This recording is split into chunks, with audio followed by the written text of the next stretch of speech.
Welcome to the Self-Help Coaching Podcast, where insights, attitudes, and methods for success get illuminated. Learn what leaders and change workers have done and are doing now to create magnificent futures. We interview great guests who inspire you to overcome obstacles and achieve your goals. Be sure you visit our website at self-helpcoaching.com. While you're there, subscribe to us via your favorite network. Now, just relax as you listen. You can do something else, but be ready to make an important note. And let's get started. The title of this interview is The Prosumer Movement, and we'll be talking about best practices in psychotherapy, peer work, and mental health treatment with severe and persistent mental illness, also identifying as a prosumer. And who is the person we'll be speaking about this with? Max E. Guttman. He is the owner of Recovery Now, a private mental health practice in New York City. Through his work as a licensed clinical social worker, therapist, and disability rights advocate, Max fights for those without a voice in various New York City care systems. He received a 2020 Bearcats of the last decade 10 under 10, not sure what that is, but it sounds pretty cool, award from the Binghamton Universal Alumni Association. Guttman treats clients with anxiety and depression, but specializes in issues related to psychosis or schizoaffective spectrum disorders. He frequently writes about his lived experiences with schizophrenia. Guttman says, "I knew my illness was so complex that I needed a professional understanding of its treatment to gain any real momentum in recovery." And that's a wonderful statement, obviously very profound. Just before this conversation, this interview, Max and I were talking about how that's not necessary for addiction recovery. And I happen to be a recovering addict, and I've worked with many, but it's not necessary. You just got to have an understanding and know the principles. All right, anybody can help anybody with the desire to help them, and if they're an expert, more the better. So let me continue talking about Max. After undergraduate school and the onset of his illness, he evaluated different graduate programs that could serve as a career and mechanism to guide him and direct him in his self-care.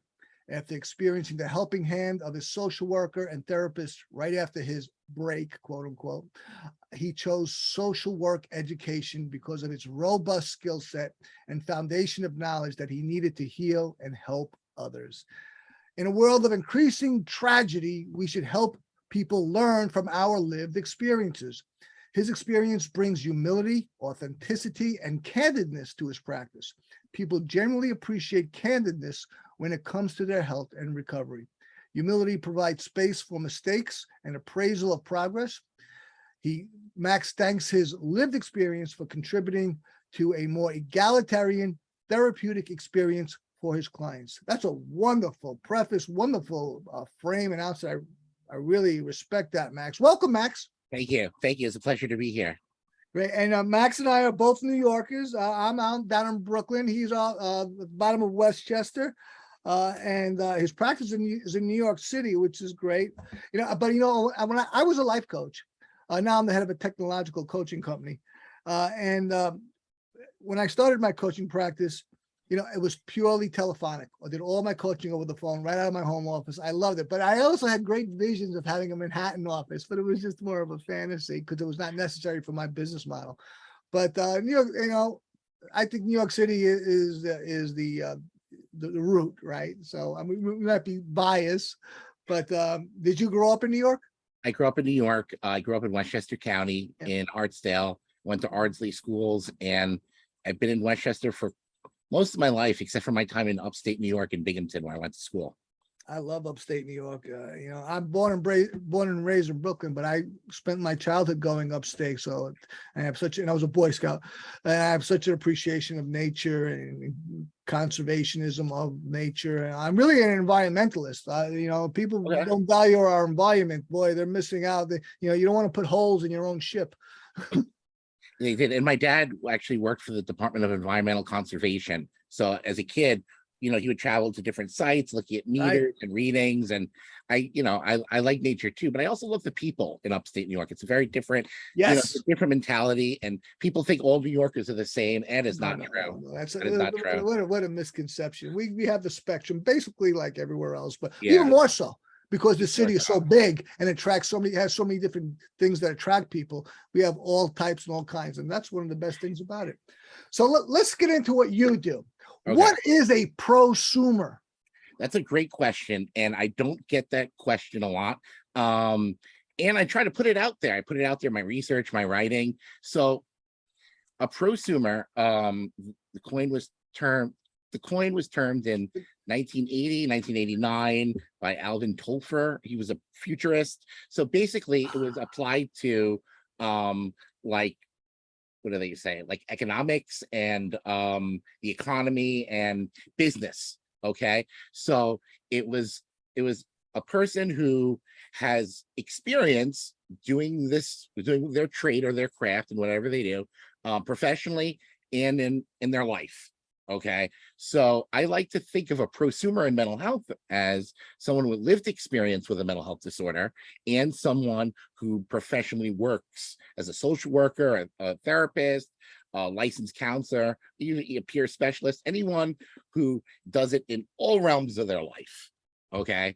Where they're all about mental health. They don't have to, you don't have to be thinking about mental health all the time, but as long as you bring a broader skill set than just someone who is a professional or someone that, has lived experience. Because the truth, we all have lived experience, and someone that is a professional that understands that and acknowledges that, yeah, I've got stuff too, is going to be a little bit more realistic, a little bit more sensitive, and understanding when people come to them with problems. They certainly have greater depths of understandings. That's no question. Let me ask you about this term lived experience. That's a relatively new term. Now, of course, experience means means subjectivity, right? Any person has an experience.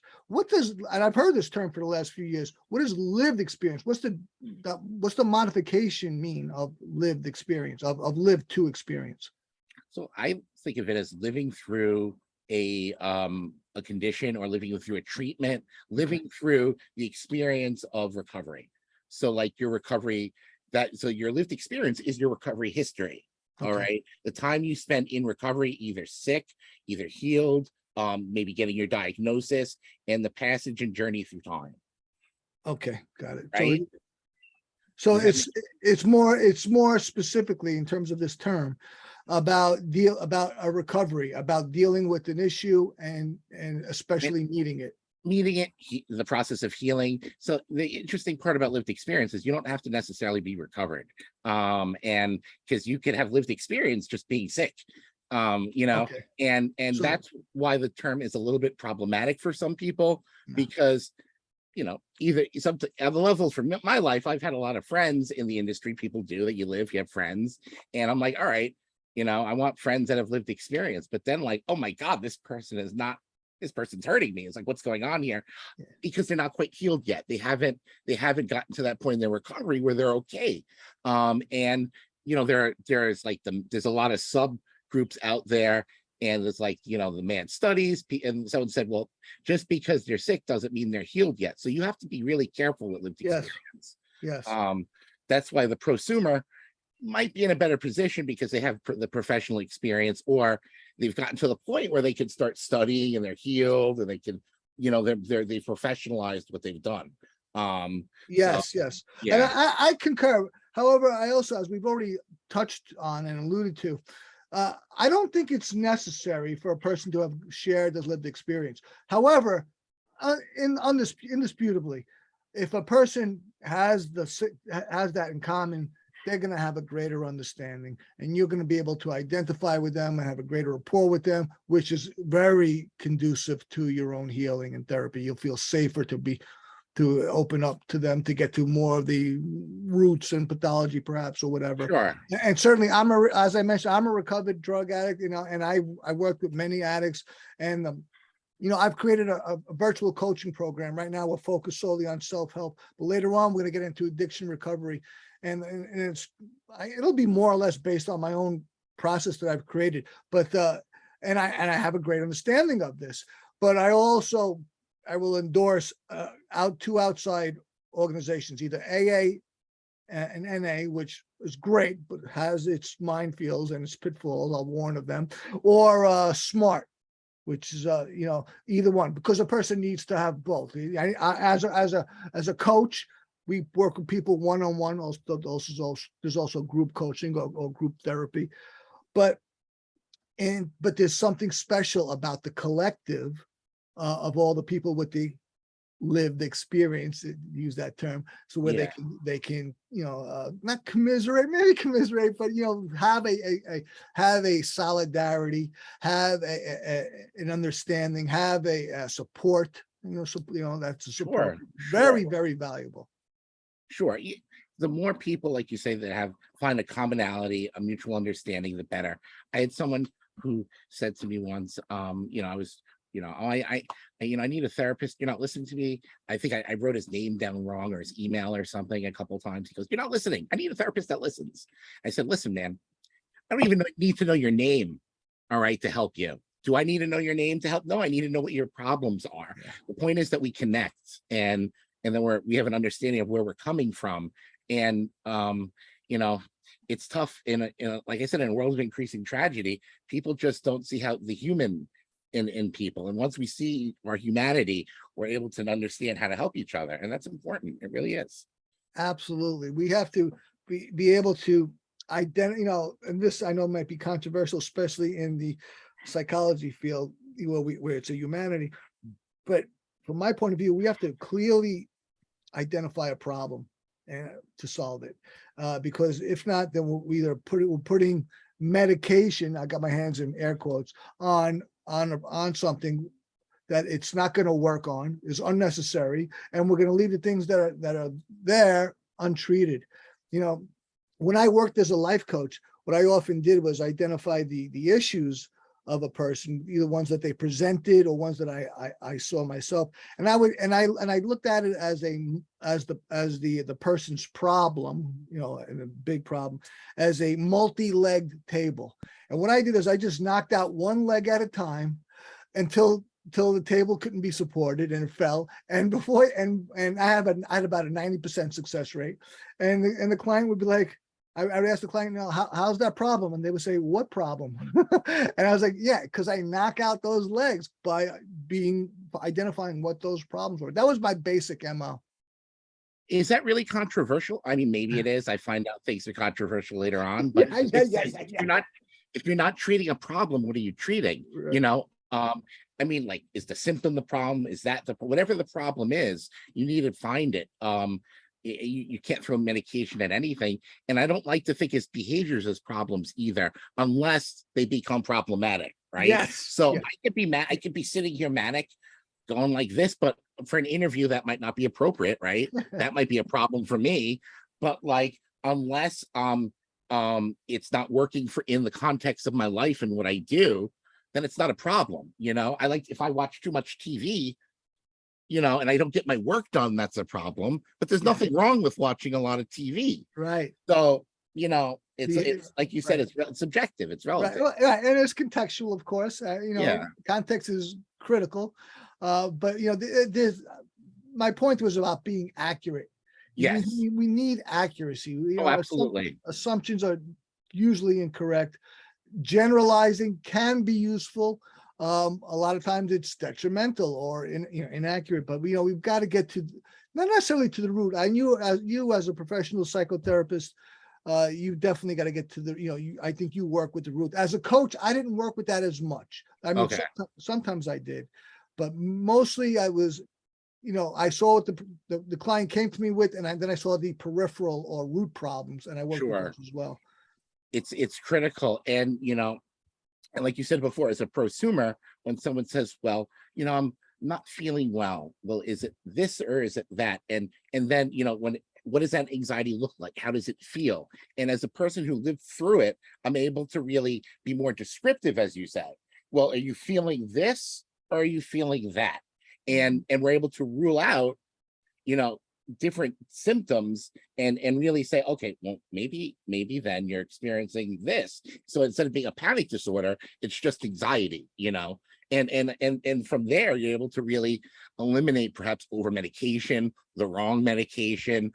You're able to apply the right therapy as opposed to one that's, you know, treating an entirely different problem. So you're right, description is everything. And when you live through it, you're able to provide that, like you say, that context, what it feels like, what you see, what you're hearing, what it's, you know, how it feels and impacts your body. It's everything, you know. I want Information is you everything.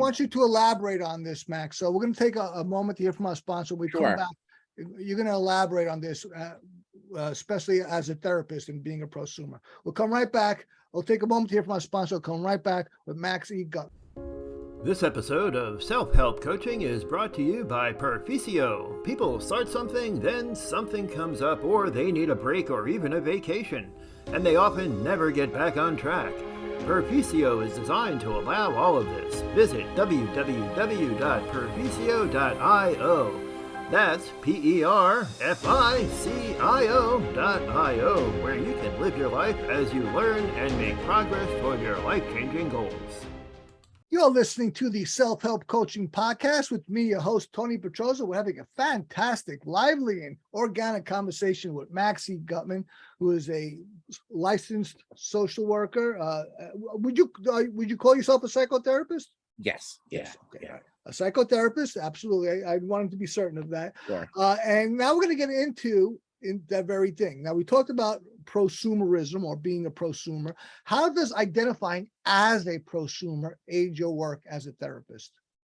Well, you know, identifying as a prosumer, it, you know, like we talked about authenticity, right? People like to hear, you know, a therapist be real, you know, about what it is they're struggling with, even from the day-to-day stuff.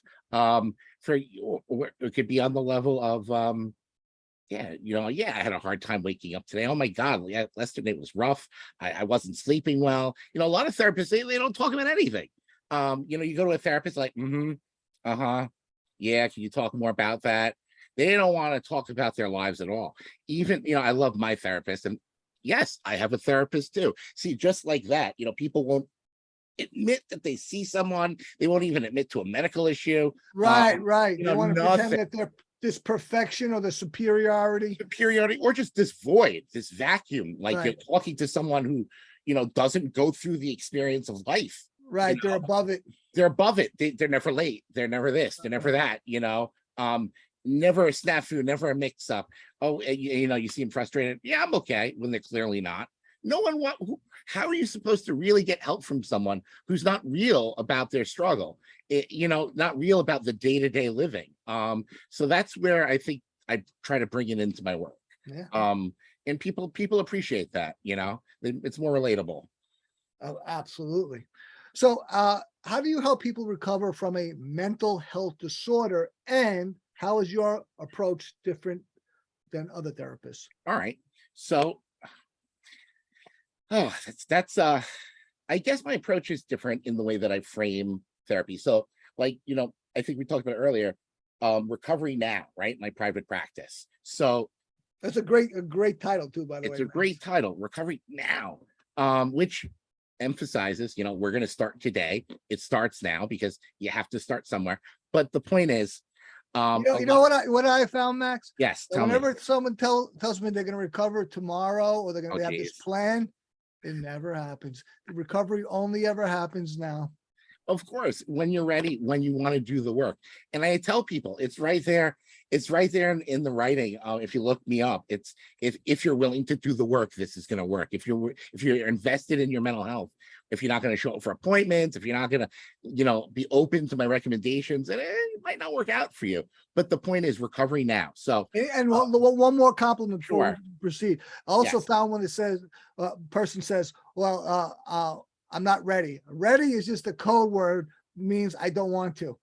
Yes, it That's is. it. When I say I'm not ready, what they're saying is I don't want to. Of course. So I can help them be honest. Yeah, you know, because honesty is a critical thing. You know, we must be honest to solve problems. All right. We already, you and I covered this pretty well. already, but you have something to say because you just changed your body position. What is it? You're reading me. You're reading me. I'm a practitioner of I know. linguistic Hey. programming, Max. So chronic mental illness. All right. I specialize in chronic mental illness, and illness is in the world today in mental health. It's a shame word. Don't say illness. Don't say even mental health disorder. All right. It's mental health. There's no problem. If you look at Pat Deegan and they're a big recovery guru. It's all about mental health is a beautiful thing and all this flowery rhetoric. But the truth is, in my experience, recovering from schizophrenia, mental illness is a bitch. It's ugly. It's disgusting. It hurts. I wake up every day and I struggle. There will be struggle. Yes. I'm not saying I'm going to cure you because these are chronic. Chronic is chronic. It means it's a lifelong disorder. All right. So it's not going to be easy. It's not going to be a walk in the park. And that's why when I treat these disorders, I use the word recovery, because you're not healing, you're recovering. And recovery doesn't mean it's going to be easy, it's going to be okay, it's going to be perfect. It means it's going to be a lifelong struggle, but I'm going to give you tools to manage that and make it as simplified as possible, where you'll know what to do. You'll know what to do when you have your relapses. You'll know what to do when you have your setbacks. You're going to know what to do with the sticking points, the usual stuck points in recovery. I'll give you an example. A big one for me in my own recovery was what happens when people start rallying around you. Because when you first get sick, everyone's like, oh man, you could do this, you could do it. It's all in your power. But 2 years later, all that rah is gone, and your friends are off living their lives, and they don't forget about you, but they're not around you as much. They're not cheering you on. Okay. Right. Their enthusiasm has waned. It's waned. It's 2 years later. You still have your chronic illness. You know what I mean? And 5 years later, you're like, well, where is everybody around me? Where's that rah? It's gone. So I tell people that might be a sticking point for you. You might lose some speed. You might plateau. You might lose that momentum. And there will be points where like you'll have a certain momentum at first. A lot of people do really well at the beginning of their recovery, and that's important. You need to make those gains, but you'll go through ebbs and flows of where it's easier, it's harder, and you have to know that that's a thing, and you will get more resistance. But I tell you, I prepare you for it. I let you know it's going to come, and you're more apt to pass through it without being a problem. You know what I mean? So does that make sense how I frame it? Yes. Where a lot of, and that's where my practice is different. It's that realism, that realistic approach to mental health, where it really does suck. But you know what? If you work with me, it's going to suck less. I like that. I'm going to get into some specificity, but first of all, generalization, and this comes from my own lived experience, to use your term, my own experience, lived experience. When I, as a recovering addict many years ago, I've been clean, I think 23 years now. And so I defined recovery as abstinence from drugs while self-improving. And indeed, the 12-step programs are self-improvement programs, though you work with people too. But while, so it's abstinence from drugs while self-improving. Then after some time, I didn't eliminate that definition, but I just simply replaced it with life. Recovery to me is life. What does that mean? That means that my consciousness, right, which is my life, is recovery. Right? What does that mean? That means me always striving to be my better self, not in an exhausting way. That could sound exhausting, but because it's going to be ups and downs. Sometimes it's going to be 1 step forward and 2 steps back. Sometimes it'll be 2 steps forward and 1 step back, but always striving for this better version of myself in a way that is pragmatic, doable, not intimidating, but it's my life. I have so much potential. I'm looking to bring that potential to bear, to make it have to be fruitful, to manifest it. That to me is what recovery is. And I think that was my own description from addiction. I think that you could use that in mental health as well. The same way. It's the same thing. People have to be pragmatic. They have to be realistic. We live in I want it today. I want it now. Give me it's going to, manifest it right away. And that doesn't happen. Maybe for acute disorders, maybe for adjustment disorders where you're going through a phase of life issue where there's not, some deep-seated biological or psychological thing from, PTSD from your past. Yeah. But the truth is, chronic mental illness is a lifelong thing. So it's about living. It's about living every day and striving to be your best in a way that you can, in a way that's manageable. And people just, I think it's important for them to hear that. It really is. Yeah, absolutely. Now you work a lot with anxiety and depression, but you also one of your forte is working with psychosis and schizoaffective spectrum disorders. Can you Sure. Elaborate on that? Yeah, I mean, a lot of people. It's funny.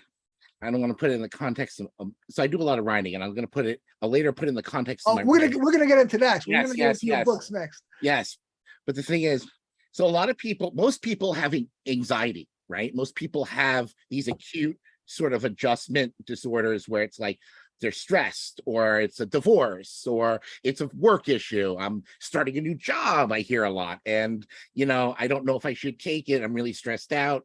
That's not really chronic mental illness, right? But most people in the world aren't severely and chronically mentally ill. Thank God we don't have a world like that. Thank God that's not life for everyone.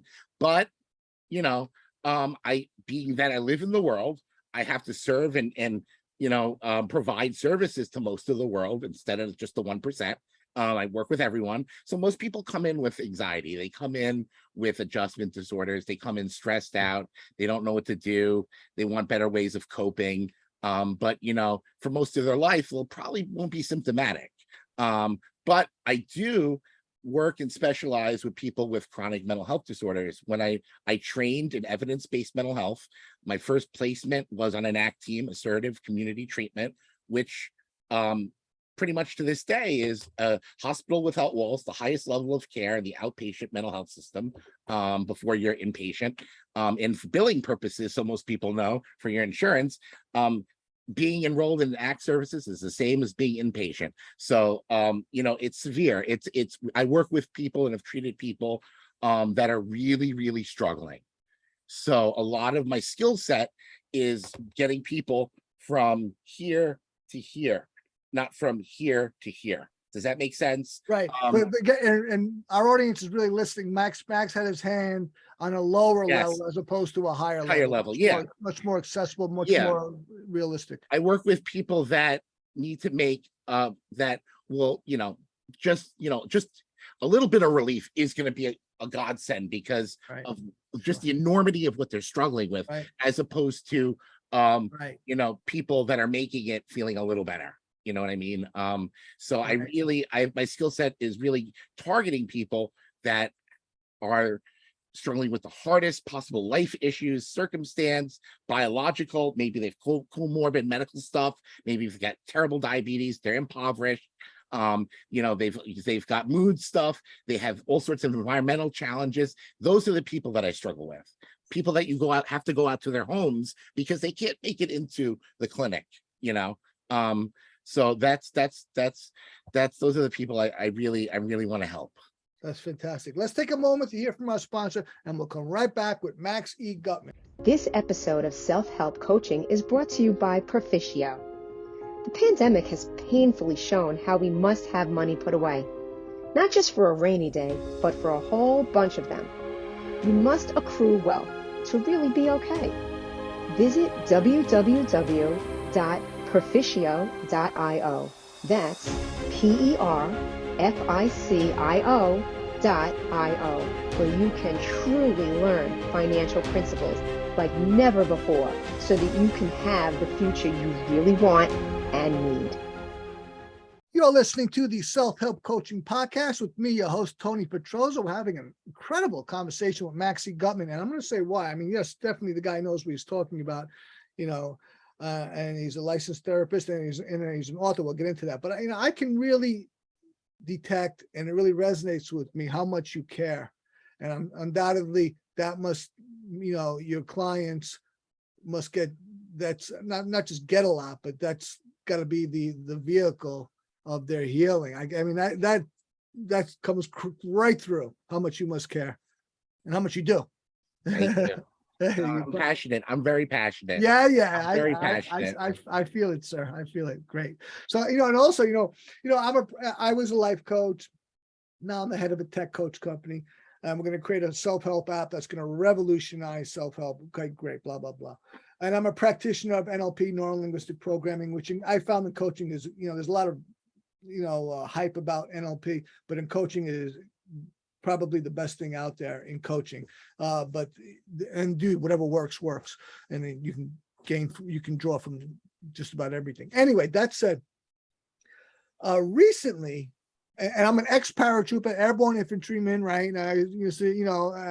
So I'm kind of a tough customer, and I don't say that with any self-aggrandizement, but I've never had anxiety in my life, all right? And I've been in a lot of dangerous situations, and never.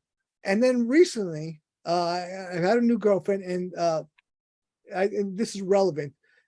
I would wake up at night with anxiety, which I hated just per se, the feeling itself. But it was totally foreign. I never had anxiety. I would meet anything head on. And the reason why I mentioned NLP is because NLP, we can deal with something, whether it be logically, like in a CBT sort of way, or to use some technique or method or reframe it so that the issue goes away. But it didn't work. The feeling was persistent. I was like, oh my God, what is this? My stuff is not even working. I'm feeling anxious. I had to get out of my house and walk around, and then I always calm down, quick enough. But the point is that I learned a new empathy to have with people, because me with all my logical thinking and pragmatic ability, you got this problem, fix, here's the fix. You got this cause and have that effect, here's another cause to have a different effect. I found that the emotional life was more persistent than I gave credit for, that life was less logical than I gave it credit for. And I learned to have a new empathy for people who suffer, especially with anxiety. And have a greater understanding for them that, just because I was able to do it or other people were able to do it, it's not a discredit to people who haven't done it yet. And that was a very valuable life lesson for me. And that was a recent one. That's amazing. Yeah. That's amazing. And, you touched on something there that really is very, very important to my work. It's, you didn't know how to deal with it. You didn't know what it was. And just the enormity of how it felt. And let me tell you something. I think in being a psychotherapist and being anyone who's dealing or struggling with a problem, you need to draw on every skill set, every tool sometimes, because sometimes, like I described earlier, you're struggling with a lot of stuff, a lot of shit, a lot of stuff. Sure. And my point is, when your situation is awful, when it's terrible, you need to do everything in your power sometimes to spin it around, to rally back. You put it in a historical context. You said you were in the army, right? And if I could evoke a controversial metaphor for a second, please. I don't know if you're familiar with the concept of total war in World War II, where the Nazi propaganda minister would rally the German people because they were losing the war. They were going to lose the war. They knew it.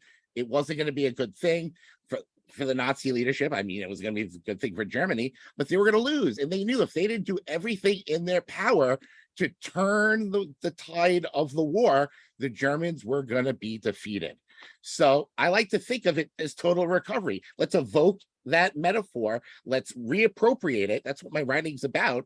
I love it. I call it, I call it our own final solution to the mental health crisis. Well, I think it's wonderful. You need to do everything in your power to turn it around.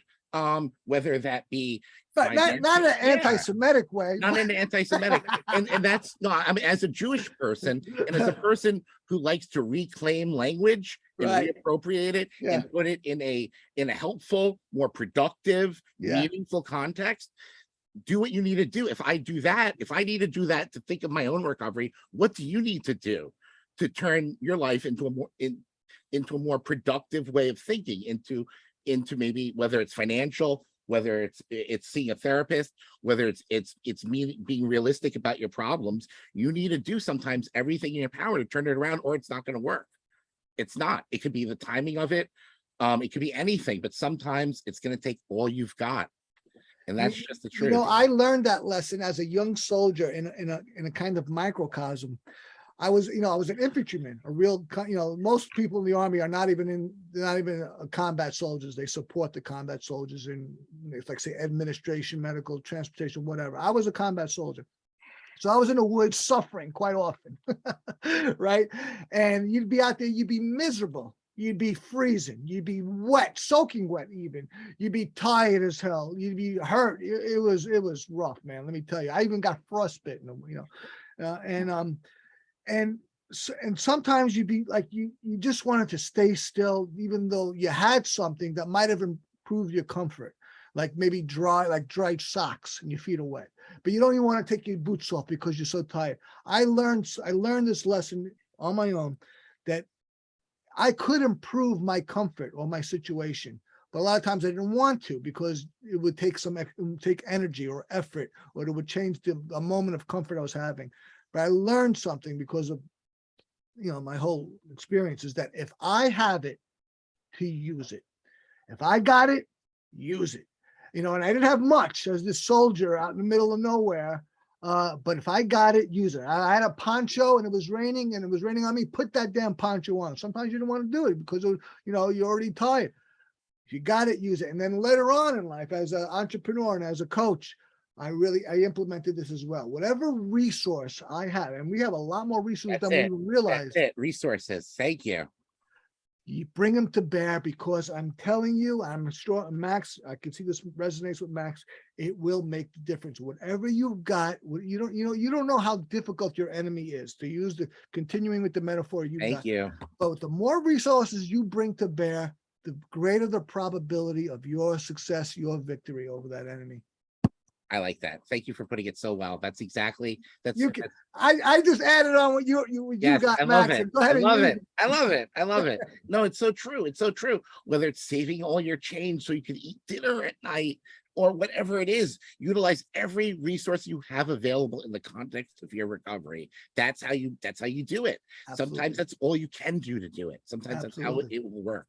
And the more resources we tap into within, the more we're able to tap the resources that are external, and it could be nothing more than say the resource of being courageous. All right. Everyone can be courageous. All right. And it may take courage to ask for help. So if I tap the resource of courage within me, and in order to help, ask Max or anybody else, will you help me? Now I have my courage and I've got Max, and we can continue. So the resources within will bring more resources without, but we have to tap in.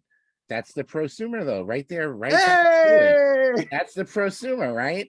I went back to school. I learned how to be a social worker. I learned how to mobilize those resources in the context of my recovery. You have to bring in everything, everyone, the people around you. I love it. We're in the same tribe, Max. Great stuff. Unfortunately, we only have one more segment with Max, and we're going to get into his books and his pseudonym. And this has been a wonderful conversation. So that's why I said unfortunately. But let's take our final break to hear from our sponsor. We'll come right back with Max E. Guttman. This episode of Self-Help Coaching is brought to you by Perfizio. What if there was a self-improvement program truly personalized to you, that knew and cared for you deeply, that whatever was going on in your life adapted for you perpetually? Visit www.perfizio.io. That's PERFICIO.io, where you can start a program that will always suit you, considering all the pressures and nuances of your life. You're listening to the Self-Help Coaching Podcast with me, host Tony Petrozza. We're talking with psychotherapist and author Max E. Guttman. This is the final segment, unfortunately, but now we're going to get into a new area, and that is his writings. Tell us about your books, Max.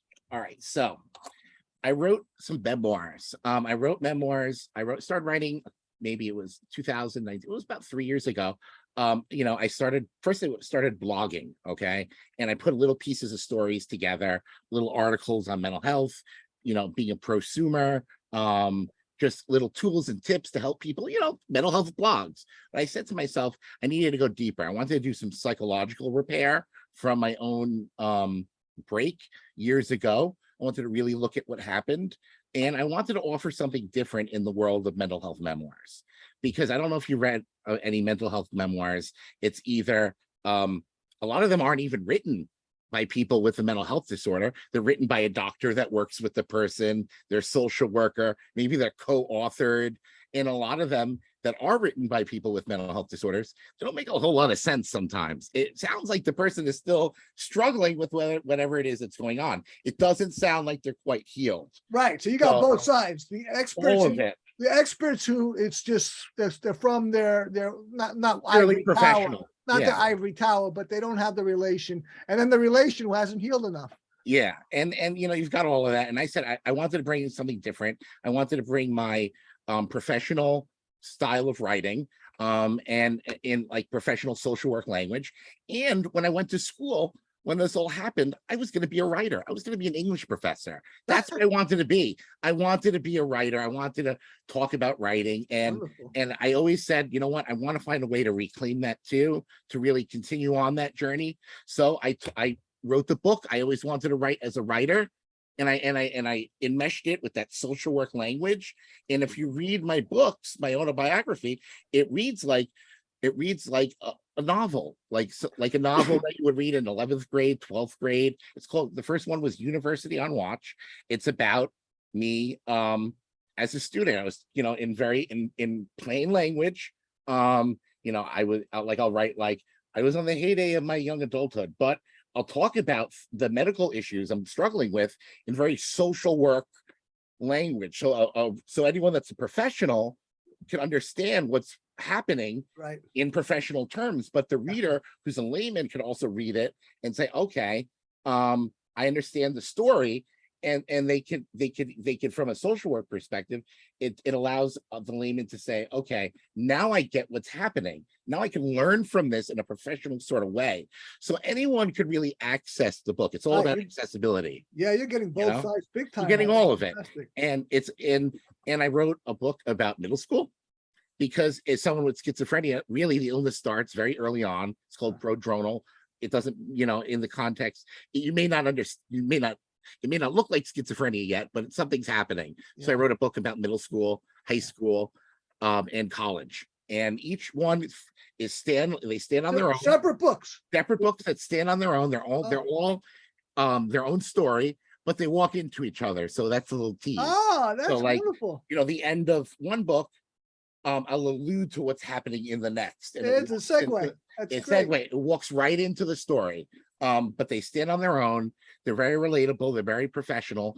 But like you said before, right, about being the prosumer and about the writing, that 1%, right? The books are for people that are struggling really with schizophrenia. Anyone can understand it, but relatability wise, these are, the person who's struggling with a severe mental health disorder will get the most out of it.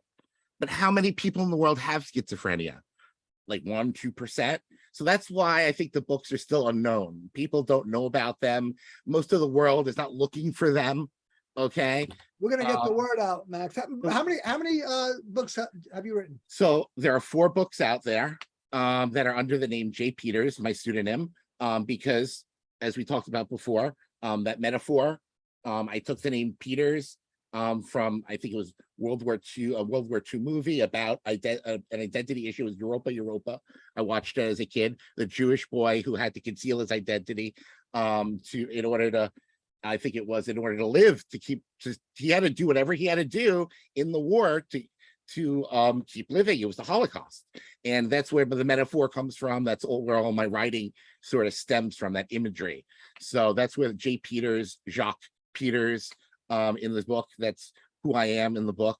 That's where it all comes from. So that's the bulk of my writing. Yeah. And then what a great warning too. I don't shy away from the Third Reich and the Nazi Germany discussion about that, because it's a great warning for us, because most Germans bought into it because they had good intentions. They wanted the prosperity for the country, but they bought into something that was heinous, They didn't, in NLP, we always say goal setting, we use a model called well-formed outcomes. And one of the things is always to talk about the ecology. What are the unintended consequences of something? All right, we have to consider those. And of course, and it wasn't just the unintended consequences. Hitler talked about it in Mein Kampf. He hated the Jews, this mofo. And he sure manifested it. And they weren't the only ones to suffer, but they were the biggest target. And all these people were treated just so monstrously. So, I mean, it was just an absence of humanity, to say the least. But that was the Nazis. And most Germans were not Nazis. They were just Germans, but they fell in line to this movement. And they got on a train that they couldn't get off. And it was, so incredibly consequential. We have to consider not just our intentions, but the implications and the consequences. And in everyday life, complicity, right?